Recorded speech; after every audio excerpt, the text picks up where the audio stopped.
Hey there, fellow soil enthusiasts. If you've been following along with Soil Sensei, you know I'm always hunting for those game-changing techniques that transform our gardens without breaking the bank.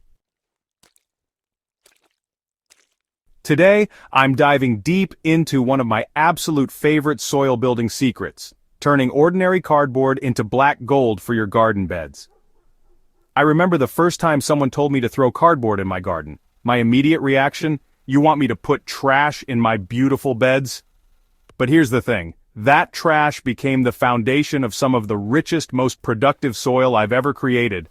After years of experimenting with cardboard decomposition, I'm here to share everything I've learned so you can master this incredible technique too. Let's start with the science that makes this magic happen. Cardboard is essentially processed wood fiber. It's carbon-rich organic matter that soil microorganisms absolutely love.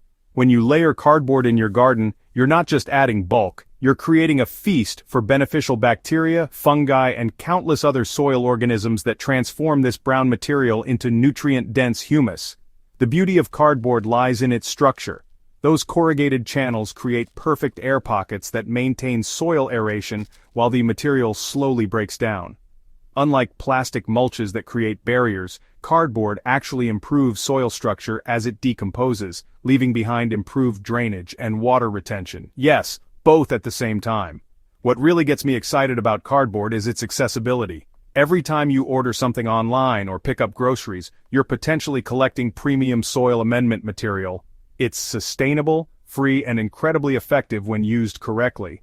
Not all cardboard is created equal when it comes to soil health. Through trial and error, and honestly a few mistakes I'll spare you from making, I've learned to be selective about what goes into my garden beds. Plain brown cardboard boxes are your golden ticket. These break down beautifully and typically contain minimal additives that could harm soil life. The corrugated shipping boxes from your online orders are perfect. They're designed to be sturdy but biodegradable. Avoid anything with glossy coatings, heavy inks, or laminated surfaces. Those pizza boxes might seem tempting, but the grease and food residues can attract unwanted pests and create anaerobic conditions. Waxed cardboard is another no-go. That coating is specifically designed to resist moisture and decomposition. Here's a pro tip I learned the hard way. Remove all tape, staples, and plastic labels before composting. I once found strips of packing tape in my soil 2 years after thinking they'd break down naturally. Trust me, take the extra few minutes to clean your cardboard thoroughly. Let me walk you through my proven method for integrating cardboard into your garden beds. This technique has transformed countless gardens, and I'm confident it'll work magic in yours too. Start by preparing your cardboard. Flatten boxes completely and remove any non-cardboard materials. I like to break large pieces into manageable sections. Roughly 2 feet by 3 feet works perfectly for most applications. If you're dealing with thick, heavy-duty cardboard, consider scoring it lightly with a box cutter to help water penetration.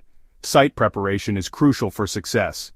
Clear any weeds from your target area, but don't worry about perfect soil preparation. The cardboard method actually works beautifully over existing grass or weedy areas. It's like nature's own sheet mulching system. Lay your cardboard pieces directly on the soil, overlapping edges by at least 6 inches. This overlap prevents weeds from finding gaps and ensures complete coverage. Water the cardboard thoroughly until it's completely saturated. This initial moisture is critical. Dry cardboard can actually repel water and slow decomposition significantly.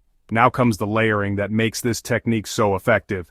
Add 2 to 3 inches of nitrogen-rich materials over the cardboard. This could be fresh grass clippings, kitchen scraps, or aged manure.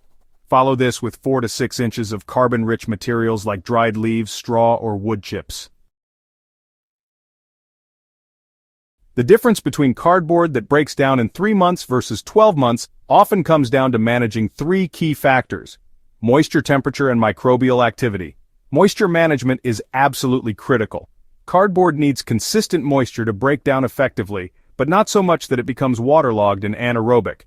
I aim for the moisture level of a wrung-out sponge throughout the decomposition process. During dry spells, I'll water the area deeply once or twice weekly. Temperature plays a huge role in decomposition speed.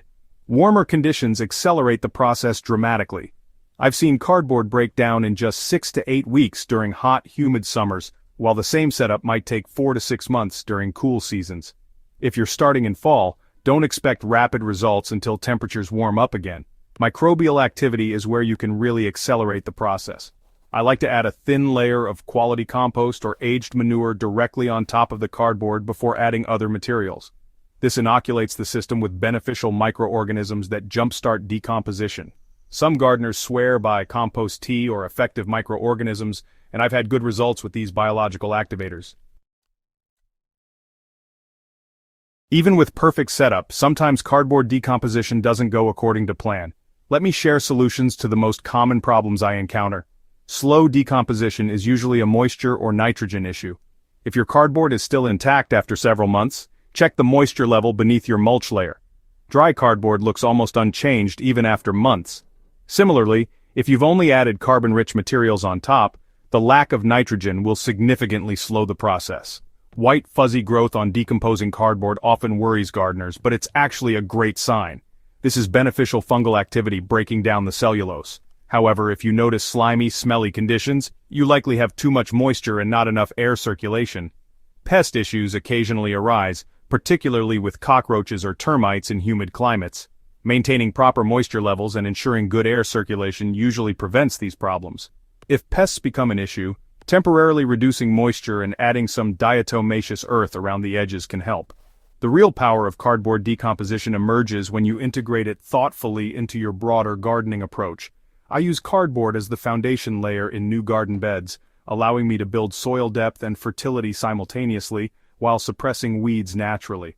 For established gardens, cardboard works beautifully for pathway rehabilitation or expanding growing areas. I'll often lay cardboard in paths between raised beds, covering it with wood chips for a clean, weed-free walking surface that eventually enriches the soil below. Seasonal timing makes a huge difference in results. Fall applications give cardboard all winter to break down, resulting in beautifully prepared beds for spring planting. Spring applications work well for areas you won't be planting immediately, allowing the decomposition process to work through the growing season. Your success with cardboard decomposition will transform how you think about organic matter and soil building. It's opened my eyes to countless other waste materials that can become garden gold with the right approach. Once you see your first bed of rich, dark soil where cardboard once lay, you'll be hooked on this sustainable soil building method. Ready to start your own cardboard-to-soil transformation? I'd love to see your results and hear about your experiences. Don't forget to subscribe to Soil Sensei for more game-changing garden techniques, and share this article with any fellow gardeners who could benefit from this incredible method. Together, we're building better soil and more sustainable gardens, one cardboard box at a time.